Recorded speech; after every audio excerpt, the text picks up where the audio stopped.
आकाशवाणी भोपाल से प्रस्तुत है प्रादेशिक समाचार।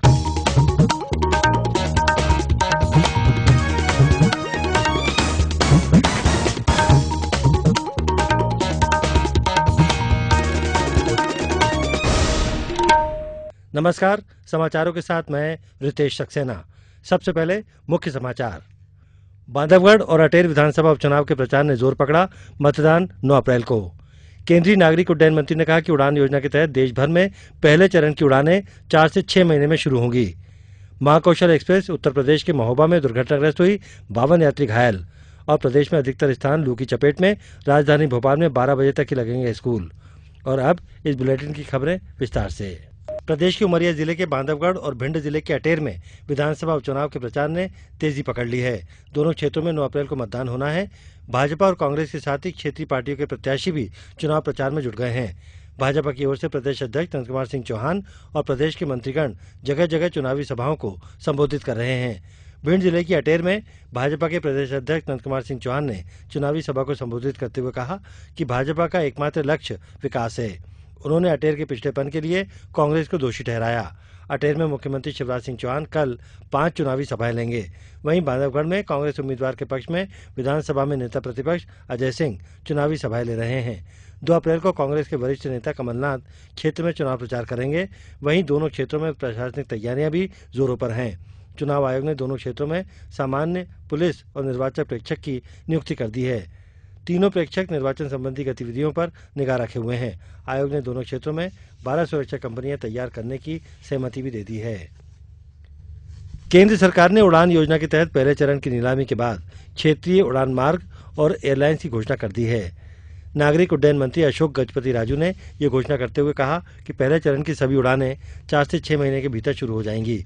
उन्होंने कहा कि उड़ान योजना से रोजगार और निवेश को लेकर अर्थव्यवस्था पर सकारात्मक असर होगा। इस चरण में 128 क्षेत्रीय संपर्क योजनाएं रखी गई हैं। उड़ान नेटवर्क पूरे देश को कवर करेगा और दुर्गम क्षेत्रों की अर्थव्यवस्था में काफी मजबूती आएगी। नगरीय विकास मंत्री माया सिंह ने पेयजल संकट से निपटने के लिए अभी से रणनीति बनाने को कहा है। उन्होंने आज भोपाल में विभागीय अधिकारियों के साथ बैठक में पेयजल समस्या के समाधान की व्यापक स्तर पर व्यवस्था करने और शहरी तथा ग्रामीण क्षेत्रों में पेयजल की आपूर्ति सुनिश्चित करने को कहा। श्रीमती सिंह ने नल जल योजनाओं के सुचारू संचालन और आवश्यक होने पर पेयजल परिवहन की व्यवस्था करने पर जोर दिया। बैठक में बताया गया कि 200 नगरीय निकायों में 6,200 करोड़ रुपए की पेयजल परियोजनाएं स्वीकृत की गई हैं। अगले 3 सालों में सभी 319 शहरों कस्बों में शुद्ध पेयजल उपलब्ध कराने का लक्ष्य है। वहीं वर्ष 2017-18 के लिए मुख्यमंत्री शहरी पेयजल कार्यक्रम में 200 करोड़ रुपए का प्रावधान किया गया है। भोपाल नगर निगम का बजट आज पेश किया गया, जिसमें गरीब वर्ग को 5 रुपए में भरपेट भोजन के लिए दीनदयाल रसोई योजना का ऐलान किया गया है। इसमें कोई नया कर नहीं लगाया गया है। वहीं राजधानी की जल आपूर्ति व्यवस्था के उन्नयन के लिए 285 करोड़ रुपए का प्रावधान किया गया है। गरीब वर्ग के लिए 4,000 मकान बनाने की योजना भी प्रस्तावित है। इस बजट में लगभग 44 करोड़ रुपए का घाटा दिखाया गया है। वहीं सागर नगर निगम का बजट भी आज पेश किया गया। इसमें 1 करोड़ रुपए का घाटा प्रस्तावित है। 500 करोड़ रुपए के बजट में किसी नए कर का प्रस्ताव नहीं है। पेयजल और स्वच्छता मंत्री नरेंद्र सिंह तोमर ने बताया कि उनका मंत्रालय और केंद्र सरकार ने देश के ग्रामीण क्षेत्रों में पेयजल में गुणवत्ता में सुधार के लिए 35 शोध और विकास परियोजनाएं चलाई हैं।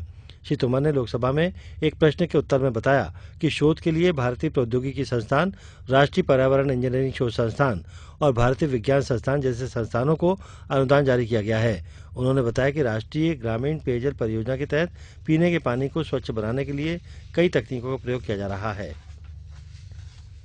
प्रादेशिक समाचार आकाशवाणी भोपाल से प्रसारित किए जा रहे हैं। ताज़ा समाचार जानने के लिए आप हमारी वेबसाइट news.on.air.nic.in पर लॉगिन करें।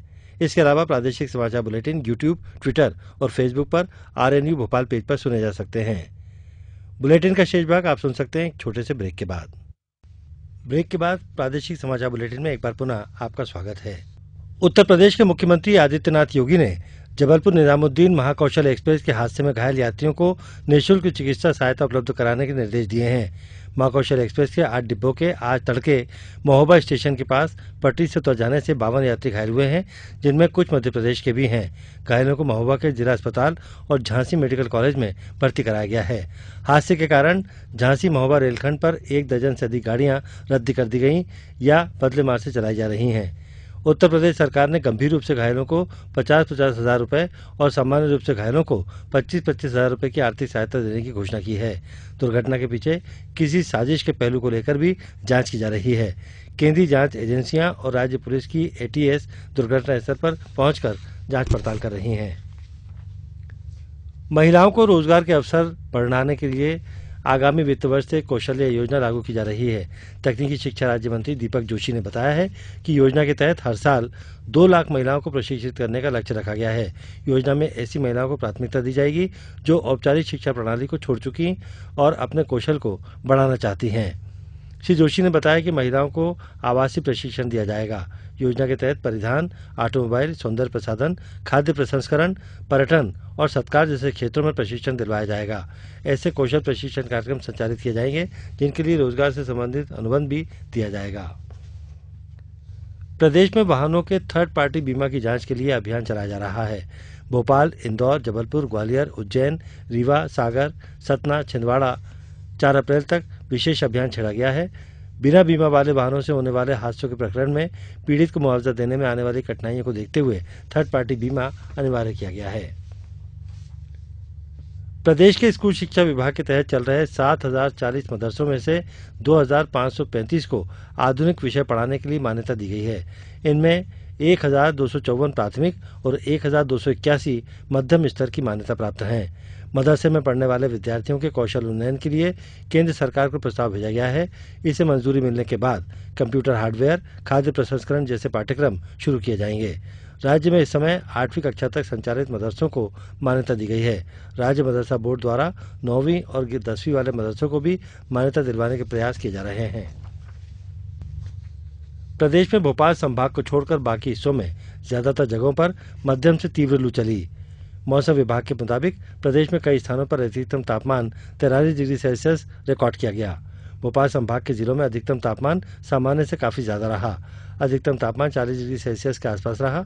गर्मी के कारण स्कूलों में 12 बजे तक छुट्टी करने के निर्देश दिए गए हैं। रात के न्यूनतम तापमान में होशंगाबाद संभाग के जिलों में सामान्य रहे, जबकि शहडोल और इंदौर संभागों के जिलों में सामान्य से अधिक रहे। मौसम विभाग ने खंडवा, खरगोन, छतरपुर, टीकमगढ़, ग्वालियर, दतिया, दमोह और रतलाम में कहीं कहीं तेज लू चलने की चेतावनी दी है। राजधानी भोपाल में भी कहीं कहीं लू चलने का अनुमान है और तापमान 41 डिग्री सेल्सियस तक पहुंच सकता है। और अब कुछ समाचार संक्षिप्त में। शिवपुरी में आज आयोजित अंत्योदय मेले में खेल मंत्री यशोधरा राजे सिंधिया ने 61 करोड़ रुपए से अधिक राशि विभिन्न योजनाओं के हितग्राहियों को वितरित की। गुना में 6 अप्रैल से दीनदयाल रसोई योजना शुरू होगी, जिसमें गरीबों को 5 रुपए में सस्ता भोजन उपलब्ध कराया जाएगा। धार में कल से सामाजिक संगठनों के सहयोग से 3 दिवसीय स्वास्थ्य शिविर आयोजित किया जाएगा, जिसमें रोगों के परीक्षण के साथ ही उपचार और दवाइयां वितरित की जाएंगी। अनूपपुर जिले के बरबसपुर में धान के भंडार में आग लगने के कारण लाखों रुपए की कीमत का धान जलकर खाक हो गया। और सीहोर की कृषि उपज मंडी में हम्मालों की मेहनताना बढ़ाने की मांग को लेकर चल रही हड़ताल आज समाप्त हो गई। 3 अप्रैल से यहां काम विधिवत शुरू हो जाएगा। और अब अंत में इस बुलेटिन की मुख्य खबरें एक बार फिर। बांधवगढ़ और अटेर विधानसभा उपचुनाव के प्रचार ने जोर पकड़ा। मतदान 9 अप्रैल को। केंद्रीय नागरिक उड्डयन मंत्री ने कहा कि उड़ान योजना के तहत देश भर में पहले चरण की उड़ानें 4 से 6 महीने में शुरू होंगी। महाकौशल एक्सप्रेस उत्तर प्रदेश के महोबा में दुर्घटनाग्रस्त हुई, 52 यात्री घायल। और प्रदेश में अधिकतर स्थान लू की चपेट में। राजधानी भोपाल में 12 बजे तक ही लगेंगे स्कूल। इसके साथ ही प्रादेशिक समाचार का ये बुलेटिन समाप्त हुआ।